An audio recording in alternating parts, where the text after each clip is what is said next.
Hello मेरे प्रिय साथियों, मैं संदीप यादव और आज के अपने एक नए सेशन में आप लोग का बहुत बहुत स्वागत करता हूं। दोस्तों, नया सेशन नहीं है लेकिन नया भाग जरूर है। दोस्तों, आप लोग देख रहे होंगे कि आज हमारी डेट हो गई है 7 या 8, आप जो भी हो, आज डेट है हमारी 8। ठीक है, आज हम जो पढ़ने वाले हैं दोस्तों, आप देखेंगे कि एक एक नया लेवल और नया कंटेंट है। ठीक, अगर आपको थोड़ा सा भी अच्छा लगेगा तो आप लोग उसको शेयर और सपोर्ट करते रहिए। आप लोग दूसरे बच्चों तक पहुंचाने की कष्ट करें ताकि दूसरा भी बच्चा देखे और उसको अच्छा लगे, उसको कुछ सीख मिले और ये जाने कि आज की डेट में क्या पढ़ना आवश्यक है। हमें बोर्ड एग्जाम में बहुत ही सतर्कता ध्यान इस बार रखेंगे दोस्तों। ठीक, तो आप लोग जो अभी तक सपोर्ट दिया है अपने इस परिवार को, सूर्योदय परिवार को, उसके लिए आपको बहुत बहुत धन्यवाद दोस्तों। ठीक है, हम आज आते हैं अब अपने टॉपिक पे। आपका समय हम फालतू वेस्ट नहीं करेंगे। तो हमारा देखिए विज्ञान का जो ये भाग था, धातु और अधातु, इसका भाग आज 6 है। 5 भाग हमने देख लिया था। ठीक, आज इसका भाग कितना 6 है। तो दोस्तों हम देखते हैं, हमने 5 भाग ऑलरेडी इसका अपलोड कर दिया वीडियो। अगर आपने अभी तक नहीं देखा है तो हमारी क्लास 10 का साइंस का पीडीएफ कर रहा हूँ, सॉरी, प्लेलिस्ट बन के तैयार है, आप वहां से देख सकते हैं। ठीक, कह रहा सक्रियता श्रेणी। सक्रियता श्रेणी के बारे में मैंने बता दिया आपको दोस्तों कि सक्रियता श्रेणी वो होती है कि जहां से क्या होता है, जहां से मतलब क्रियाशीलता, जैसे हम लोग ये होता है अभिक्रिया में कि अगर हम ऊपर वाले जो अभिक्रिया होती है उसकी क्रियाशीलता बढ़ती है, बड़ी होती है, यानी उसकी अभिक्रियाशीलता बहुत अधिक होती है, मध्यम वाले की उससे कम और नीचे वाले की एकदम कम। और एकदम अधिक में आ जाएगा सोडियम और पोटेशियम, ऐसे ऐसे आ सकता तो आते हैं। ठीक, आपको उतना पता हो गया, मैंने लिंक कर दिया। अब देखते हैं सक्रियता श्रेणी में सबसे ऊपर स्थित धातुओं का निष्कर्षण, यानी उसको निकालना जो सबसे ऊपर सक्रियता श्रेणी में तत्व थे यानी धातु थे। तो पॉइंट देखिए, हमने पॉइंट लिख दिया यहाँ पे, यानी बिंदी रख के कह रहा है पॉइंट करके, वह धातु अधिक क्रियाशील होने के कारण अब चयन नहीं किया जा सकता है। वह क्रिया यानी वह क्रिया क्या होता है, वह धातु अधिक क्रियाशील होने के कारण अब चयन नहीं कर पाता, नहीं किया जा सकता है। ये पहला हमारे लोग का हो गया। और दूसरा क्या करा, इन धातुओं को विद्युत अपघट्ट द्वारा प्राप्त किया जा सकता है। ठीक, अगर हम धातु को किसके तरीके से, विद्युत अपघट्ट तरीके से प्राप्त कर सकते हैं, जैसे उदाहरण क्या होता है, Na, सोडियम, पोटेशियम। तो अब देखते हैं, ये होता है सोडियम, पोटेशियम, मैग्नीशियम और कैल्शियम, ये होता है हमारा उदाहरण। ठीक है दोस्तों, और इसके एग्जांपल देखते हैं, NaCl और क्या होता है जो Na+ होता है। ठीक, और ये Cl- होता है। आपको पता है कि जो हमारा सोडियम होता है वो धनात्मक होता है और Cl ऋणात्मक होता है। ठीक है, तो ये है विद्युत अपघट्ट। ठीक, हम इसको विद्युत अपघट्ट कह सकते हैं, जो हमें एक प्लस होता है एक माइनस होता है, यानी एक धनावेशित एक ऋणावेशित। अब देखते हैं क्या कह रहा है, कैथोड ऋणावेशित पर, यानी जो कैथोड होता है, देखिए बैटरी में एक एनोड होता है एक कैथोड होता है। ठीक है, और कैथोड क्या होता है जिस पर Na+ है, एक इलेक्ट्रॉन, ठीक, तो क्या हो रहा है Na होता है, यानी ये क्या हो रहा है, एक इलेक्ट्रॉन N जुड़ रहा है। देखिए एक इलेक्ट्रॉन माइनस है, कहीं जुड़ रहा है, और एक धनावेशित यानी एक घट रहा है। ठीक, हमें यहाँ इसका मतलब नहीं है लेकिन हमें यहाँ समझना जरूरी है इसका मतलब क्या होता है।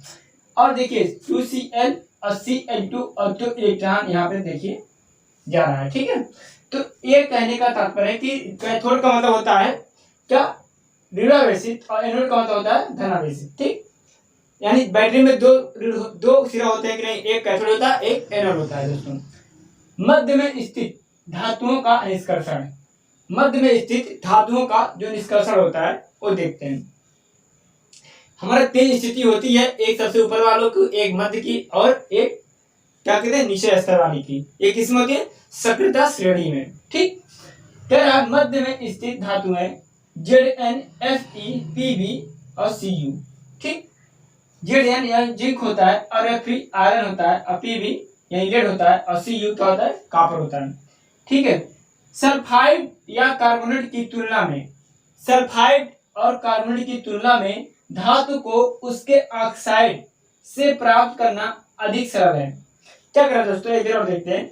सल्फाइड या कार्बोनेट की तुलना में धातु को उसके ऑक्साइड से प्राप्त करना अधिक सरल है। यानी क्या कहते हैं, सल्फाइड और कार्बोनेट की तुलना में धातु से क्या कहते हैं, उसके ऑक्साइड से प्राप्त करना अधिक सरल माना जाता है, यानी सरल है। और दूसरा पॉइंट कहता है, रासायनिक अपचयन द्वारा सरलता से धातु को अपचयित किया जा सकते हैं। यानी रासायनिक अपचयन द्वारा धातु को रासायनिक उपचयित, क्या कहते हैं, रासायनिक धातु यानी सरलता से धातु में अपचयित किए जा सकते हैं। ठीक, आपको इतना समझा गया। अब देखते हैं धातु से निष्कर्षण। धातु से निष्कर्षण यानी अलग। धातु ऑक्साइड को कार्बन यानी कोयला जैसे अपचयक के साथ मिलकर गर्म करने पर वह धातु में अपचयित हो जाता है। देखिए, जो हमारा कार्बन होता है, कार्बन हमारे सब में पाया जाता है, चाहे वो गैस हो, पेट्रोलियम हो, और फिर कोयला हो, या फिर कोई भी चीज हो, उसमें कार्बन की मात्रा होती है।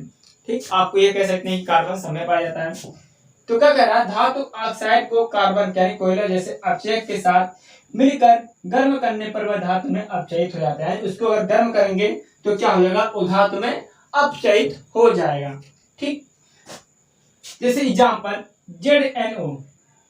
ZnO क्या है, ये सॉलिड है, और C ये भी सॉलिड है। और आप देखेंगे C में यानी कार्बन, और आप देखेंगे कि Zn जो बनेगा वो भी सॉलिड बनेगा, और CO जो बनेगा वो क्या बनेगा, गैस। ठीक, यानी कार्बन क्या होता है, कार्बन जैसे अपचयक, यानी C यानी कार्बन हो गया, और ऑक्साइड क्या, हाँ कार्बन ऑक्साइड हो जाएगा, कार्बन ऑक्साइड जो होगा गैस होगा। ठीक है दोस्तों।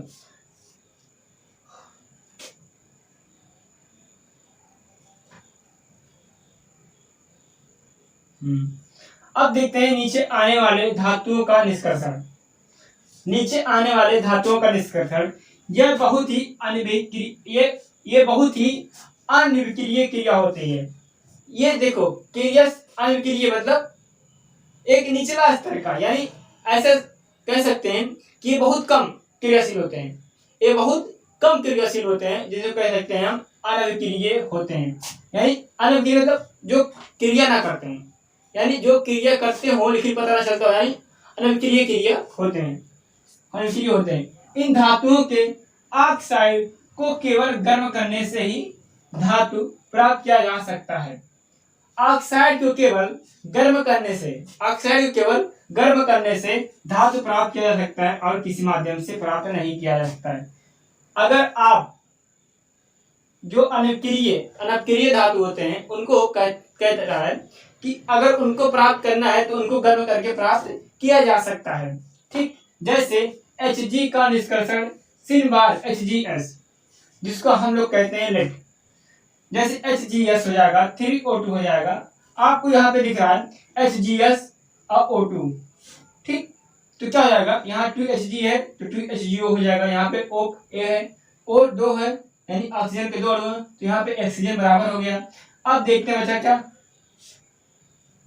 क्या बचा, यस यहाँ से बचा है 2S बचा है, तो यहाँ पे 2S हो जाएगा। और अणु कितने थे इसके 3 अणु थे, यहाँ पे थे।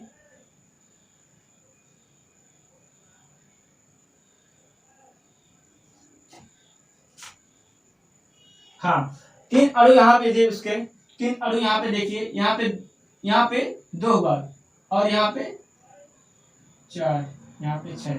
हाँ, 3 दूना 6 हुआ, 6 अणु तो 6 अणु यहाँ अणु हो गया, और 2 अणु यहाँ पे हो गया, और 2 अणु यहाँ पे हो गया। ठीक, इसका मान हो गया। तो आपको देख सकते हैं क्या हो गया, यहीं से फिनिश होता हुआ। एक मिनट अभी बचा हुआ कह रहा है। देखिए, अब यहाँ पे कह रहा है अगर इसको गर्म करते हैं, ठीक, एग्जाम्पल में कह रहा है इसको गर्म करते हैं तो क्या बनेगा, HgO बनेगा। तो यहाँ पे 2Hg यानी Hg क्या होता है, होता है लेड, यानी जिसको हम कह सकते हैं एक तरीके से Hg यानी लेड होता है। और